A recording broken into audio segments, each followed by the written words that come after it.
Well, I think the interesting thing is, I mean, there was a lot of attention at the time of the visit of Xi Jinping about the discussions on Ukraine and the Chinese proposal to put forward a peace plan. But we didn't really get the sort of actual details of the plan. What do you think the chances are that this would be a basis for some kind of peace movement? And I mean, Russia responded positively to the idea. Do you think there's any possibility that it could lead to, I mean, what would be the first step? Would it be a ceasefire? Or how do you see, if the plan is going to work, how do you think it would work? Okay, the Chinese peace plan, this is not a, I would say, I would characterize it as a precise peace plan. No. It is much more a framework. Yes. A framework, and it reminds me very much of the documents that has been taken in the framework of the OSCE or earlier on the European security. Yes. Because it speaks about the principles of the peace settlement mainly. Especially I would put forward here the principle of indivisibility of security and equal security for all the states. Yes.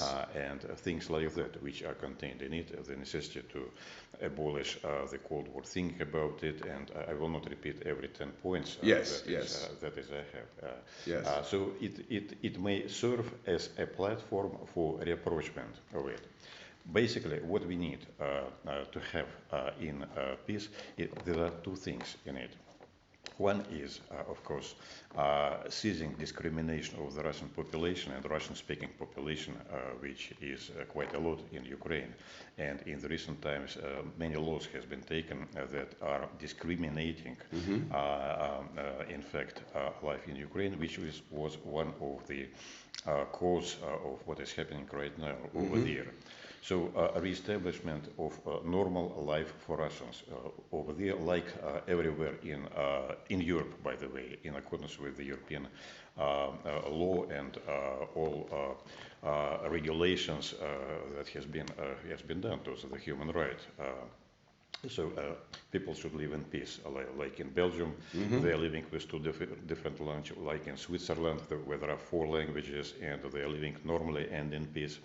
And the second part of what we need is, of course, that from Ukraine no threat should be emanated to Russia, because in the recent 9 years, 8 including 1 year of the special military operation, unfortunately, and it was admitted by leaders like Boris Johnson, like Franz Hollande, and Chancellor Merkel, that the Western countries were trying to build up from Ukraine anti-Russia, in the sense that providing its weapons, providing it with ideology that is very threatening to us, and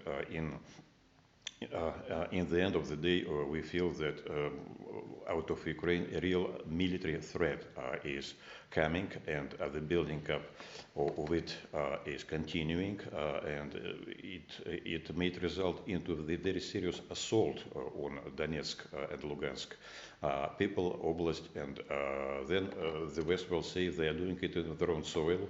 They have all rights to do this, and which will not simply endanger, but which will result into a bloodbath in these areas. Yeah. Now, if it's just a framework, I mean, the key thing that I think would have to be possible was some discussion of territory. Would you see in any eventual compromise, it would have to be some kind of compromise in the end, would you see that Russia would withdraw from some of the territory where you now control in Luhansk and Donetsk? Would you withdraw your forces? Under current circumstances, it is simply not possible. Right, yes. Because all laws, all anti-Russian laws are in force, and the government of Zelensky continue to make the situation worse and worse. Especially these days it is resulted on the assaults on the Russian Orthodox Church over there, since it is now not only this type of a conflict, but it is also a very serious religious conflict, because the church, this a separate Ukrainian Orthodox Church. It is very small, and still millions and millions of Ukrainians are the followers of the Moscow Patriarchate Orthodox Church. So I had just to say on that, I went with the Archbishop of Canterbury to see the Patriarch 4 years ago. We went to Moscow, and Patriarch Kirill was talking about the problem of schism and yes. autocephaly, and he was pretty annoyed with the Ukrainian church at the time, and he spoke at some length about this. You know about this. Yeah, yes, so, yes. I mean, but you're right. I mean, That's they've right.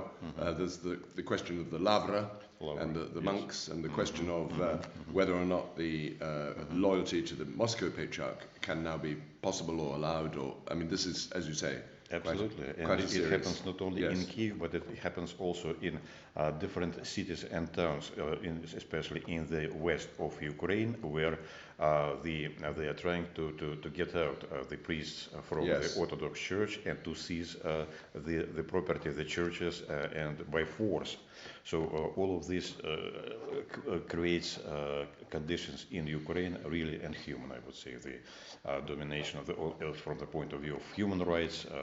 So media is forbidden, language is forbidden, culture in Russian is forbidden, science, techniques, all from all areas. Russian language and Russian beliefs are fully chased out, I will say. Yes. So under this condition, of course, it's not possible. So you think that you would need your troops in the areas where they are now in order to be able to protect the rights of the people there? That was the whole idea. There's a sort of suggestion that if there's not some kind of compromise on territory, it would be impossible to get any ceasefire or indeed any compromise that would be acceptable to the world.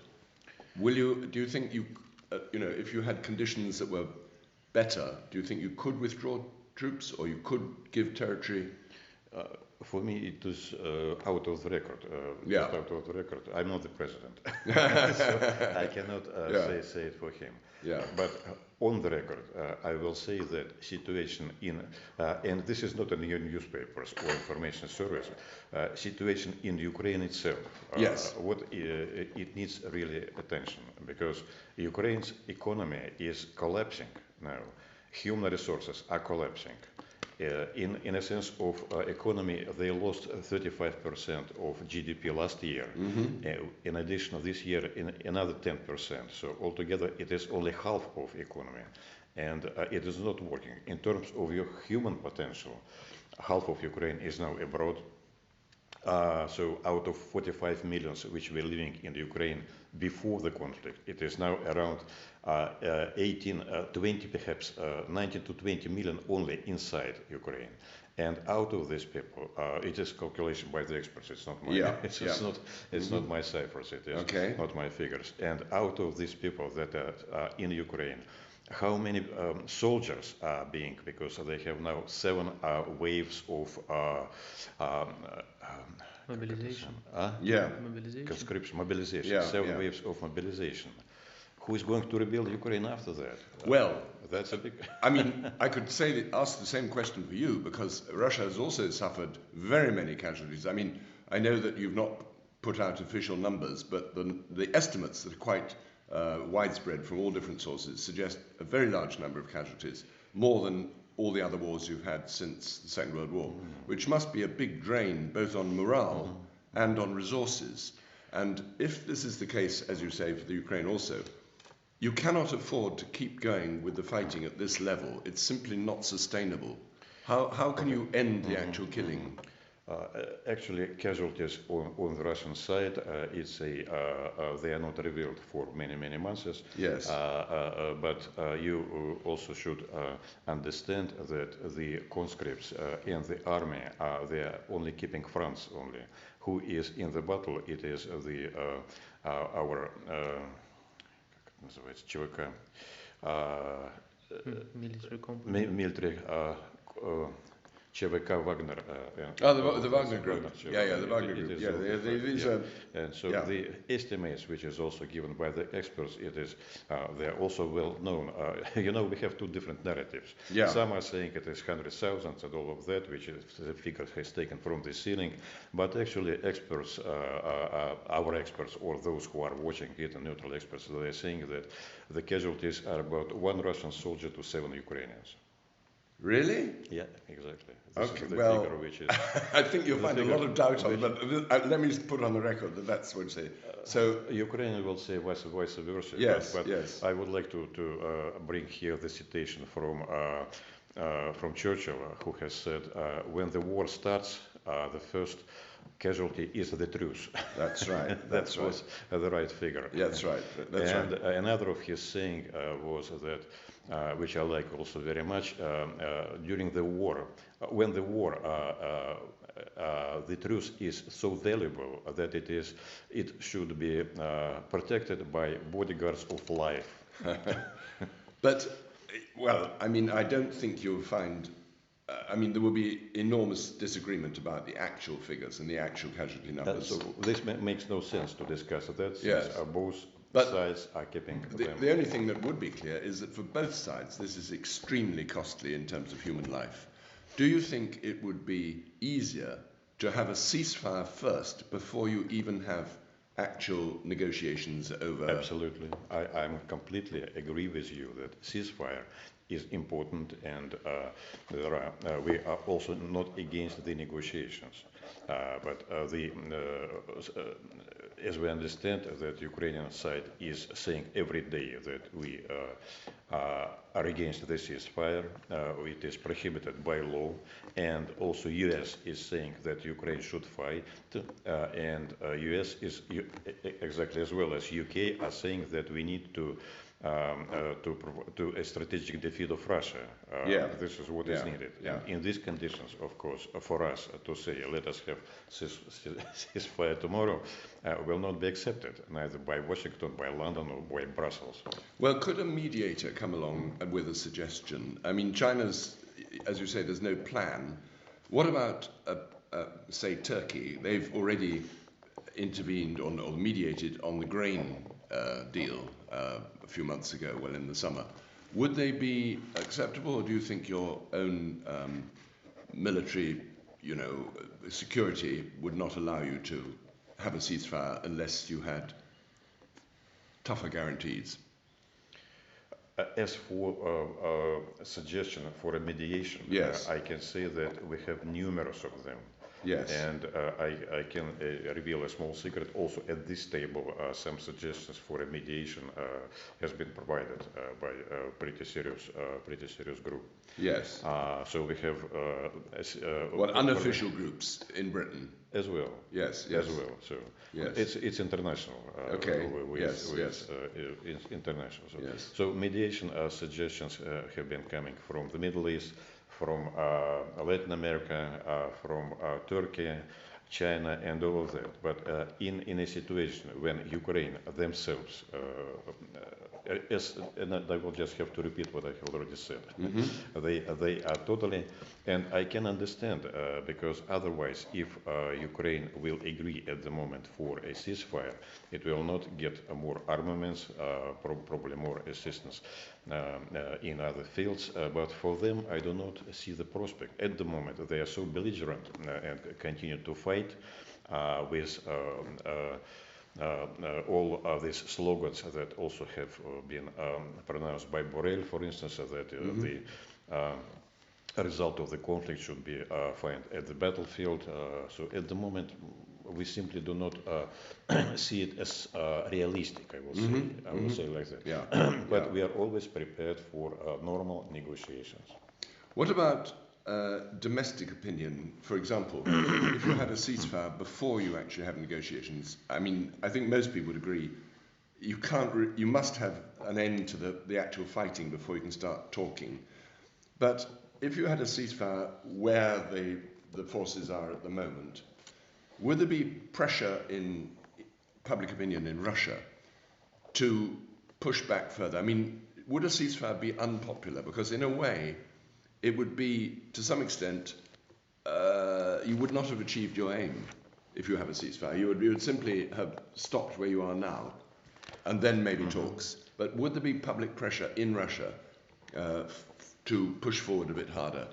I will say that at the moment, since the issue of Bakhmut is close to the resolution, I think it is absolutely neatly resolved, since more than 70% of terrain of there is seized. But we have two more pretty serious cities. This is Slavyansk and Kramatorsk that remained under Ukrainian forces, and they need to be liberated. So I think that the territory of Donbass should be liberated. It's not far away, actually, on that. But as for further, I simply do not know. I cannot speak for the Supreme Allied Commander over here. But initially, the whole idea, as he was always saying, I mean, the president is saying, was to help these two republics, Donetsk and Lugansk, to get to normal, to live in normal and peaceful conditions. Okay. Yes. So you don't think? I mean, if you're not able to achieve all that in the way that you would have liked originally, is there going to be public opinion? We read that there's pressure from the hardliners, say, around the president, to just push a bit harder, to finish, to go for it. A ceasefire would suggest that there's a sort of climb down on your side, well, on both sides. Would that be acceptable, or do you think there would be resistance to that idea? I think that many are going to resist to it. Many are having now relatives in this area. A lot of people from Donetsk and Lugansk are living inside Russia right now, and unfinished business of this type, of course, will not probably will be taken as a good outcome. I will say, in that sense. But of course, the war is the war, and I will say that since public opinion is supporting now by more than 80% what is being done over there, and they are supporting the president. But of course, nobody likes wars, nobody likes casualties, and as soon as it will be resolved by peaceful diplomatic means, then that will be better, of course. I mean, now, there are several questions which you probably either can't answer or feel is not appropriate, but one would be, what about these kind of international accusations, particularly over killings, war crimes in Busha, I think it was called, right at the beginning? Do you think that there might be some follow-up that you could investigate whether that's true or not true? I mean, is there any response to those accusations? Yeah, I did expect it with this question. Well, people would say I was stupid if I didn't ask it. Yes, I understand. But we are looking at this issue from different sides of the medal. West, UK, and others are looking at it from the point of view of crimes committed by Russian troops. But we are looking at the same questions from the point of view of crimes committed by Ukrainian troops during 8 years of shelling of Donbass. Right. And they continue to shell it. I just, as a small illustration to it, I have here a list of crimes committed by Ukrainian troops only 10 days in March, last 10 days in March. I can give it to you because every one of it has a reference to find in internet. It is shelling and killing innocent civilians, people in it. It is also detaining of those who has said something like that. So what I would like to say is that the list of crimes committed by Ukrainian troops against people of Donetsk is much longer, because it continued for 8 years, even before the conflict, and it continues right today and every day. But we are also making an account of this list. It is registered, it is under prosecution, and we have our very long list of it. What will be the outcome of it, I do not know. But Right. what I think that the plans is also to establish a sort of a tribunal and to get to answer those who has committed these crimes. Of these crimes? Of these crimes, But exactly. are you talking about any investigation of the accusations against Russian troops? Or would there be an internal look at that from your side? Well, that is an issue of the Ministry of Defense. Okay. The issue of Bucha, in our view, is absolutely clear because Russian troops has withdrawn from, only very short of it, Russian troops has withdrawn from Bucha on the 30th of March. Mm-hmm. During this time when Russian troops were there, all civilians were speaking freely. The mobiles, the city, the town was not sealed, and the refugees went to the north, also to Belarus. So it was absolutely normal city. Only 3 days after Russian troops has left this small town, it was discovered by Ukrainian forces that there are bodies on the streets and numerous hundreds of bodies on the streets. So it looks very silly because these ends does not meet with each other. So the mayor of Bucha, he didn't discover during all these 3 days any body on the street. But suddenly, when Ukrainian troops has come to it, they did discover it. And now this is a very convenient place, I understand, for Zelensky and his company to bring the heads of governments that are visiting him. Mm-hmm. It is close to Kiev, they can visit it and to make it a sort of memorial of those. But what is important here is that investigation of who are these, what kind of bodies are there. It is still not revealed. Either these were soldiers that has been collected from the bodies and put into these mass graves, or citizens, because we didn't see any result of the investigation. And actually, we appeal that investigation should be done. Who are these people? Yeah. So all in all, we still do believe that it has been staged. You think it's been for political purposes? Yes. Okay. Yes. На следующий день это произошло после переговоров. Yeah, no, in addition to that, I can only add that it happened the next day after negotiations in Istanbul on the peace settlement has come to a certain result, which we still value, I would say, the result of it. So somebody, and it is clear who said no further negotiations, let's do this type of Bucha, which gives a good pretext to interrupt negotiations, yes, to go away yes. from it. Yes. Okay. Let's make sure I get this down properly. Coming back to potential ways of ending the conflict, to what extent do you think China can really play an important role? How important for you, particularly at a time when Russia is suffering a lot of condemnation around the world, how important is Chinese support for your government? How important is China? I mean, can they sort of dictate to you what they think should be the settlement? No. It is no dictate at all. It's a different type of relationship. Yeah. China is China, but China is the only one element, and one should also understand that the West entirely, it is only 15% of the population. It is not that big. We have also India, we have South Africa, we have Brazil, we have many other countries that do not take sides in this conflict, that do not vote on the resolution proposed by the West and so on.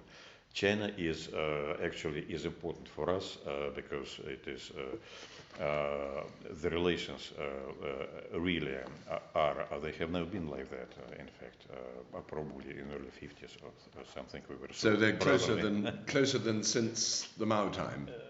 I mean, since the early 50s. There were different periods. Oh, completely. I mean, that was initial period and the late period of Mao. Yeah. But at the moment, relations in terms of political relations, especially economical relations, because we managed to reprofile our oil and gas supplies to China and to India pretty quickly, of course. And as I understand the outcome of a visit by President Xi to Russia, it is very serious prospects of cooperation which will allow us re-establish or replenty losses that we have got when the trade stopped with the West. With the West. Yeah. I mean, I think Western commentators have said that basically the sanctions policy has had very minimal effect on Russia. I mean, it has, as you say, shifted shifted the balance, but in terms of economic damage, it's not caused a great deal. You've been able to find ways around this, and one might say that sanctions altogether in many countries don't really influence things very much. I think the OECD or somebody said that Russia's growth next year will be higher than Britain's or something. That's right. Something like that. That's right. People were pretty shocked when they heard that here. Exactly. And one more point, which is of great importance here, is that you lived in the Soviet Union in the middle of 80s. Yeah. And you know that we used to do ourselves aircrafts, cars, a lot of things that we have lost under market conditions. Of course, our industry in the field of aircrafts and cars and all the others, oil production systems and all of that stuff, under market conditions, they have shrinked. Yeah. Totally, because it's a market, and we were getting Boeings and Airbuses and WM, Mercedes, and all of that. It gives us now a chance for our production to be re-established in all these fields, which is more employment, more economic in the long run. We will find technologies. It is not a big problem right now in this world from other countries, but we will re-establish the industry. And the companies that has been owned mainly by Western countries, they are now leaving, but they are providing the share of their own valuables to the Russian staff. So the gain will remain inside the country mainly than it is going right now. I mean, I talked yesterday. This is interesting. Probably out of the record. I talked with ambassador of Kazakhstan. He was ambassador to Kazakhstan until the last year. Then he has left. Now he returned. And so one of the major points now for Tokayev, for instance, in their companies, is to get on the market. They have given 90% of share to the Western companies, which were extracting oil and gold and all of that, and only 10% was left in Kazakhstan. So what is now they are trying to push these companies, and from Russia they are getting out themselves. Yeah, that's interesting. I remember there was I can't remember what caused it, but there was a row over agricultural imports. There was something, and Russia imposed agricultural sanctions on the EU about 6 or 7 years ago. And people said this did fantastically boost to Russian agriculture, because people used to import, cheese or all kinds of things. And they said, well, we're not getting it from Europe. We can make our own or grow our own. And apparently the result of that is that Russian agriculture saw a huge leap in productivity. I mean, if you're shut out of a market, then you have to do it yourselves. But yeah, well, I mean, sanctions. I mean, this is a slightly separate point, but I really want to focus on where we go from now, because however much the rhetoric and the anger and the bitterness and all that, in the end, it can't go on forever. It simply cannot. I mean, neither side nor anybody can afford it to continue like that. It's becoming a bit like the First World War, with sort of trench warfare and this kind of thing. No. It is everybody is promising counteroffensive by Well, where's your counteroffensive? You've been promising one for a long time. We are doing. Well, at the moment it is not possible because of the condition over the. Okay, It's dirty. It is right now. It is zero. Somewhat above 0 degrees, and neither equipment nor units. They simply cannot move in this direction. But I'll say that beginning of May or end of April, the grounds will be more firm, and everybody expect actions. In about a month or so, beginning. Something like that. Yes, I guess. When the weather, the ground is better. When the ground is will be firmer. So if Ukrainians will decide to make a counteroffensive, they promised to do this, and even in the UK, the foreign minister and Rishi Sunak, they're expecting counteroffensive by Ukrainians. Rishi Sunak is saying it every. Why it is needed, I do not understand. But of course. Well, I mean the aim is to remove Russian troops from the areas where they are now. I mean, that's the aim. The aim is to go back to the original border. You have been in the Soviet Union. You know how our industry is strong and how our resources are strong. It is simply impossible to imagine that a country like Ukraine can dominate or overwin the Russian resources. I sort of agree with you there. But equally, I think whatever you say about casualties, I think the cost for Russia is so great that at some point you've got to say, we must find a way to stop it. The cost even if you don't achieve your objective. The cost will be in a different field. It will be the cost of reconstruction of Donbass. Yes. This is where our resources will really be needed. What we are doing right now, we are rebuilding Mariupol, for instance, and lots of houses has already been either repaired or new buildings has been raised over there. So we will just need to calculate exactly how much of terrain we will need to rebuild, and how much resources we will be able to spend on rebuilding the territories which has been now liberated. Why don't you stop bombing the infrastructure in Ukraine? Because then they won't have to rebuild so much as well. Well, I can say only that we are not targeting deliberately civilian infrastructure. Well, we're targeting energy pipelines. I mean, energy, yes. Energy, we have targeted energy. I worked in NATO, and I know how important is C3. It is communication control and what's the thing? Communication control, command communication control system. So the idea was to target and to dismantle this C3 system, command communication and control system, and of course others. That was a collateral damage. Yeah. Well, Ambassador, thank you very much.